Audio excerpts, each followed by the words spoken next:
On the morning of 14 जुलाई 1789, 14 जुलाई 1789 की सुबह France के एक शहर पेरिस में आतंक का माहौल था। हुआ ये कि किसी ने अपनी तरफ से बनाकर एक अफवाह जनता में फैला दी कि फ्रांस का राजा फ्रांस की जनता पर गोलियां चलवाने का आदेश देने वाला है और वह अपने सैनिकों से जनता को मरवाना चाहता है। दोस्तों, यह खबर पेट्रोल में लगी हुई आग की तरह पूरे के पूरे फ्रांस में फैल गई। इस खबर को लेकर जनता में डर का माहौल बना हुआ था। लोगों ने सोचा कि यार ऐसे मरने से अच्छा है कि कुछ करके मरा जाए। इसलिए फ्रांस के लोगों ने एक जन सेना बनाने का निर्णय लिया, जिसमें लगभग 7,000 व्यक्ति और महिलाएं टाउन हॉल के सामने इकट्ठे हो गए और सभी लोग आपस में डिस्कस करने लगे कि अगर हमें राजा के अगेंस्ट खड़े होकर विद्रोह करना है तो उसके लिए हमें हथियारों की जरूरत पड़ेगी। तो कुछ लोगों ने कहा क्यों ना सरकारी भवनों में रखे हुए हथियारों को जबरदस्ती लूट लेते हैं, और लोगों ने यही किया। सबसे पहले उन्होंने कई लोगों की तादाद में मिलकर बास्तील किले की जेल को तोड़ दिया, जिसमें उन्हें भारी मात्रा में गोला बारूद मिलने की संभावना थी। बास्तील जेल का जो कमांडर था वो हथियारों की इस लड़ाई में मारा गया और वहाँ उस जेल के हथियारों के साथ साथ वहाँ के कैदियों को भी छुड़ा लिया गया। दोस्तों, वो बात अलग है कि वहाँ पर 7 ही कैदी थे और इन सब ने मिलकर बास्तील किले को गिरा दिया और साथ में उस किले की कीमती वस्तुओं को बाजार में बेच दिया। इन वस्तुओं को उन लोगों ने खरीदा जो इस घटना को अपनी यादों के रूप में सजाना चाहते थे। दोस्तों, ऐसा नहीं है कि इस घटना के बाद फिर कोई घटना नहीं हुई थी, बल्कि इसके बाद कई दिनों तक पेरिस तथा देश के देहाती इलाकों में कई सारी लड़ाइयाँ हुई हैं, जिसका रिजल्ट ये निकला कि जनता रोटी, कपड़ा और मकान की बढ़ती कीमतों का विरोध करने लगी। बाद में फ्रांस के राजा को गिलोटिन से सर काटकर मार दिया गया। तो दोस्तों, ऐसा क्यों हुआ और कैसे हुआ, चलिए जानते हैं इस वीडियो में।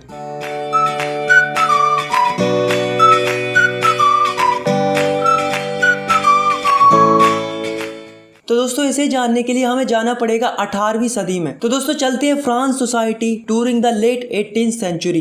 तो दोस्तों, ये बात है 1774 की, जब बूर्बो राजवंश का लुईस 16 नामक राजा राजगद्दी पर बैठा। जब उसकी उम्र मात्र 20 वर्ष की थी, उसका विवाह ऑस्ट्रेलिया की राजकुमारी मैरी एंटोनिएट से करवा दिया गया। बहुत दिनों से युद्धों के कारण उसके महल का खजाना खाली पड़ा हुआ था और बर्सेल के महल की शान शौकत बनाए रखने के लिए राजा को पैसे की जरूरत तो थी, और लुईस 16 के शासन काल में ब्रिटेन से अमेरिका की 13 कॉलोनीज को छुड़ाने के लिए मदद की थी, जिसके कारण फ्रांस के ऊपर 1 बिलियन लिब्रे से भी अधिक कर्ज हो चुका था और 2 बिलियन लिब्रों का कर्ज पहले से था। अब जो कर्जदार थे वो राजा से 10% इंटरेस्ट के साथ मांग करने लगे। इधर राजा के सामने कर्ज की चिंता, ऊपर से सेना का खर्च, राज दरबार का खर्च, सरकारी कार्यालयों का खर्च, विद्यालयों को चलाने का खर्च, इन सब की चिंताएं फ्रांस के राजा को सताने लगी। तो जो फ्रांस का राजा था लुईस 16, उसने क्या किया कि जो फ्रांस के लोगों के ऊपर टैक्स बढ़ा दिया। तो दोस्तों, 18th सेंचुरी में फ्रांस 3 स्टेट्स में बटा हुआ था। पहला स्टेट था क्लर्जी, मतलब वो लोग जो चर्च में काम करते थे। दूसरा स्टेट था नोबेलिटी, मतलब जिसमें राजा और राजा का परिवार आता था। और थर्ड था जिसमें बचे हुए सारे लोग आते थे, जैसे कि जो बड़े बड़े बिजनेसमैन थे, मर्चेंट्स थे, लॉयर थे, किसान थे, मजदूर थे। इस तरीके के लोग थर्ड स्टेट में आते थे। फ्रांस की पूरी जनसंख्या में से 90% किसान थे। तो इसका मतलब ये मत समझना कि इनके पास सबसे ज्यादा जमीन थी, बल्कि ये तो नाम के ही किसान थे। 60% जमीन तो फर्स्ट और सेकंड स्टेट के लोगों के पास थी, और जो थर्ड स्टेट था उसमें कुछ ही लोगों के पास जमीन होती थी जो कि काफी ज्यादा अमीर होते थे। अब दोस्तों, जो पहले और दूसरे स्टेट के लोग थे वो चैन से जी रहे थे, क्योंकि उन्हें कोई भी टैक्स पे नहीं करना पड़ता था। और दूसरी तरफ थर्ड स्टेट के लोगों को सारे के सारे टैक्सेस भरने पड़ते थे,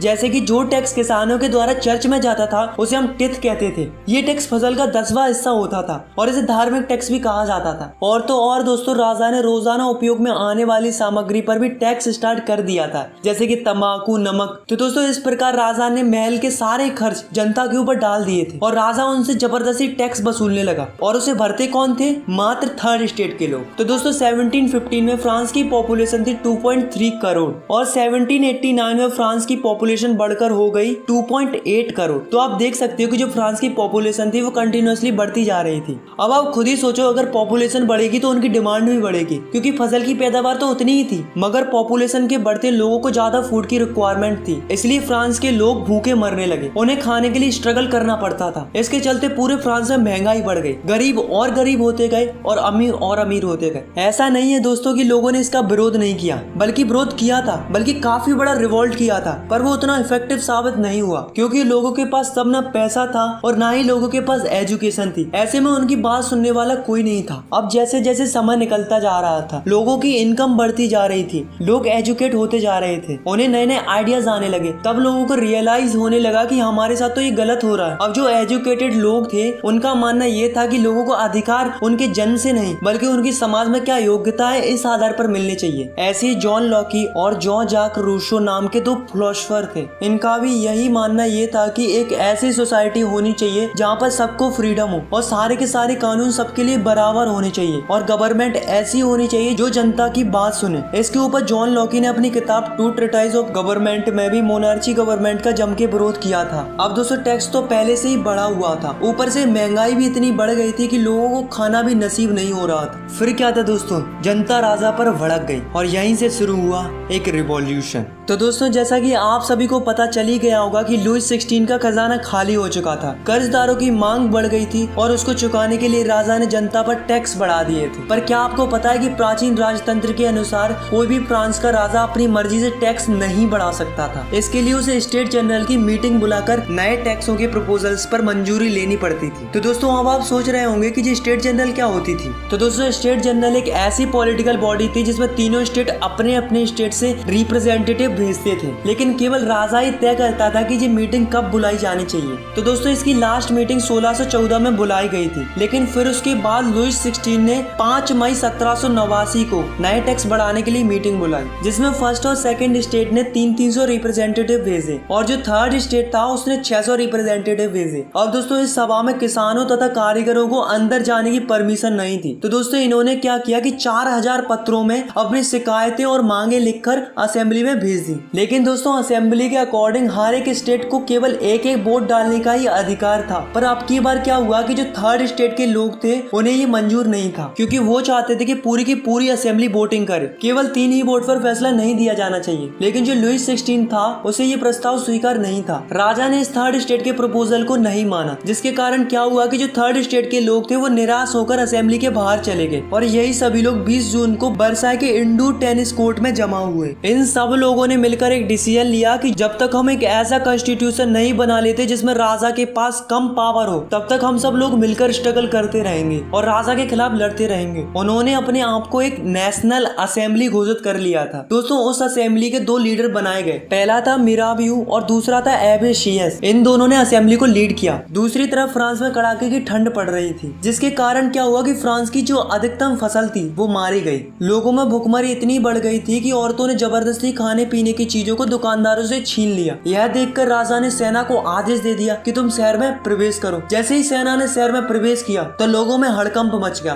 फिर क्या था दोस्तों, लोगों की भीड़ ने 14 जुलाई को बास्टील के किले पर धावा बोल दिया, क्योंकि गांव-गांव में अफवाह फैल रही थी कि राजा ने किसानों की फसलें बर्बाद करने के लिए बाहर से कुछ लोगों को बुलाया है। अब टैक्सों की आग तो पहले से लगी हुई थी, अब लगी हुई आग पर राजा की अफवाह ने पेट्रोल का काम और कर दिया, जिससे किसानों ने गाँव के सरकारी अन्य भंडारों को लूट लिया और साथ में टैक्सों से संबंधित डॉक्यूमेंट्सों को भी जला दिया। आखिर में विरोधी प्रजा की ताकत का अंदाजा लगाकर राजा ने नेशनल असेंबली को मान्यता दे दी। तो दोस्तों आपको तो पता है कि जो नेशनल असेंबली थी वो क्या चाहती थी कि राजा की पावर लिमिटेड कर दी जाए। तो फाइनली 4 अगस्त 1789 की रात को नेशनल असेंबली ने एक ऑर्डर पास किया, जिसमें फर्स्ट स्टेट के लोगों से कहा गया कि आप चर्च के नाम पर जो जमीन लिए हुए हैं उसे वापस कर दें और जो चर्च में फसल का 10वां हिस्सा टैक्स के रूप में दिया जाता था, यानी कि धार्मिक टैक्स टिथ को बंद कर दिया जाए। जिससे क्या हुआ कि गवर्नमेंट को 2 बिलियन लिब्रो का फायदा हुआ। अब धीरे धीरे नेशनल असेंबली ने 1791 में एक नया कॉन्स्टिट्यूशन तैयार कर लिया, जिसमें राजा की पावरों को लिमिटेड कर दिया था और साथ में गवर्नमेंट को 3 हिस्सों में बांट दिया।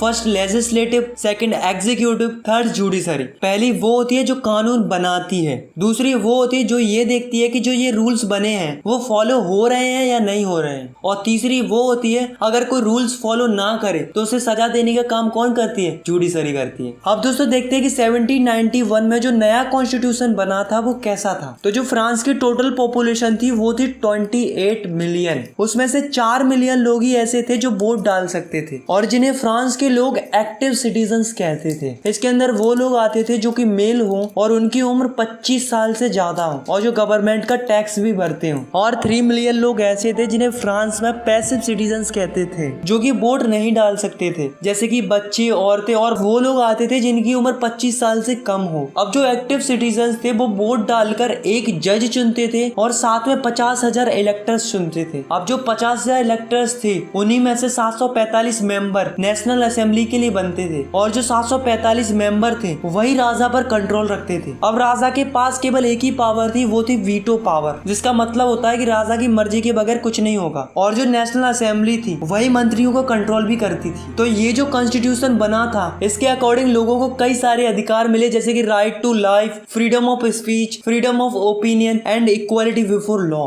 अब दोस्तों राजा ने हाँ तो कर दिया था कि वो कॉन्स्टिट्यूशन को मान रहा है, लेकिन वास्तव में वो नहीं चाहता था कि उसकी पावर कम हो। उसने अपने आसपास के देशों के साथ मिलकर सीक्रेट प्लान्स किए, लेकिन राजा और आसपास के देश कुछ कर पाते इससे पहले ही नेशनल असेंबली ने प्रूसिया और ऑस्ट्रेलिया के अगेंस्ट 1789 में वॉर डिक्लेयर कर दिया, जिससे फ्रांस के हजारों यंग मैन सेना के अंदर भर्ती होने लगे। सभी देशभक्ति के गीत गाने लगे। तो दोस्तों उस वॉर में काफी ज्यादा लोग मारे गए थे, उसके साथ साथ काफी ज्यादा मनी का भी लॉस हुआ था। तो दोस्तों 1791 में जो कॉन्स्टिट्यूशन बनाया गया था इसमें धनवानों को ज्यादा इम्पोर्टेंट माना गया था और जो गरीब थे, किसान थे, उनको कम महत्व दिया गया था। तो लोगों ने क्या किया, अपनी आवाज सुनाने के लिए पॉलिटिकल क्लब्स बनाए। तो ये क्या होते हैं, तो ये वो होते हैं जिसमें अलग अलग विचारों के लोग अपनी अलग अलग बातों को बताते हैं ताकि उनकी बातों पर गवर्नमेंट ध्यान दे और उनकी बातें भी सुनी जाए। ऐसे ही एक क्लब था जिसका नाम था जोकोविन क्लब, जिसका लीडर था मैक्सिमिलियन रॉबेस्पियर। अब जो इस क्लब के लोग थे उनकी कुछ अलग ही प्रकार की ड्रेस थी। इस क्लब वाले लोगों को सुगुलत भी कहा जाता था। दोस्तों जब ब्रेड का प्राइस बढ़ने लगा तो महंगाई को देखकर इस क्लब वाले लोगों ने जैकोबिन क्लब में एक प्लान बनाया और एक ऐसी योजना बनाई कि राजा को महल में ही घुसकर राजा को बंदी बना लिया जाए। तो दोस्तों इन क्लब वालों ने क्या किया कि 10 अगस्त को टुलेरियस के महल में धावा बोल दिया, जिसमें राजा के कई सारे सैनिक मारे गए। बाद में राजा और राजा के परिवार के सदस्यों को जेल में डाल दिया गया, मतलब उन्हें बंदी बना लिया था।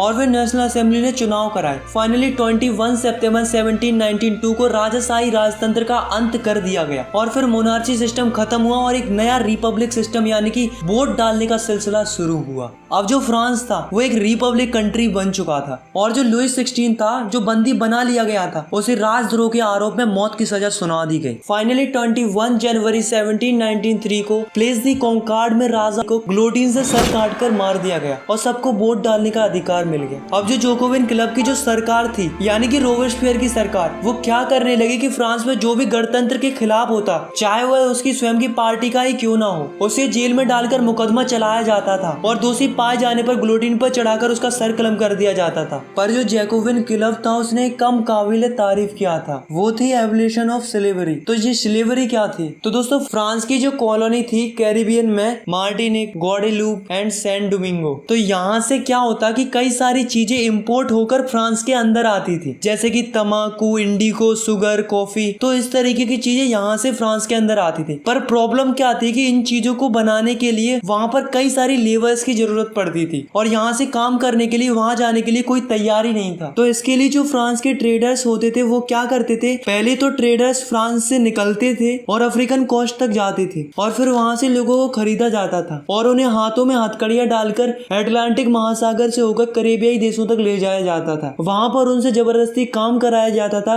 फिर वहाँ से इंडिगो, तंबाकू, शुगर, कॉफी ये सब वापस फ्रांस में लाया जाता था। अब दोस्तों नेशनल असेंबली में ये बात तय हुई थी कि दास प्रथा को खत्म कर दिया जाए, पर यह नहीं हुआ। ऊपर से रोबेस्पियर सरकार ने चर्चों को बंद करवा दिया और उनकी जगह सरकारी दफ्तर और बैराक बनवा दिए गए। अब जो जोकोविन क्लब का जो लीडर था रोबेस्पियर, वो अपनी मनमर्जी करने लगा और लगातार देशों से मजदूरों को खरीदता और बेचने लगा और लगातार लोगों को खरीदा और बेचा जाने लगा। तो दोस्तों इसके साथ भी वही हुआ जो सबके साथ होता आया है। तो 1794 में उसे दोषी घोषित कर दिया गया और उसे गिरफ्तार करके ग्लोटिन पर चढ़ाकर उसका सर कलम कर दिया। और दोस्तों यहाँ से जैकोबिन क्लब का एंड हो गया। दोस्तों बास्तिल किले के इंसिडेंट के बाद 1789 की गर्मियों में एक महत्वपूर्ण कानून लागू हुआ था कि कोई भी बुक या न्यूज़पेपर या स्टेज परफॉर्मेंस, नाटक, सत्संग, जुलूस बिना राजा के अधिकारियों की परमिशन के बगैर नहीं किए जा सकते थे। पहले उनसे मंजूरी लेनी पड़ती थी। अब वो सेंसरशिप हटा दी गई थी। अब फ्रांस में सब लोग स्वतंत्र थे, वो कुछ भी छाप सकते थे, dance program, song, stage program, जुलूस कर सकते थे। अब उन्हें किसी की भी परमिशन लेने की कोई जरूरत नहीं थी। अब जो अमीर लोग थे उन्होंने गवर्नमेंट की पावर को अपने हाथ में ले ली।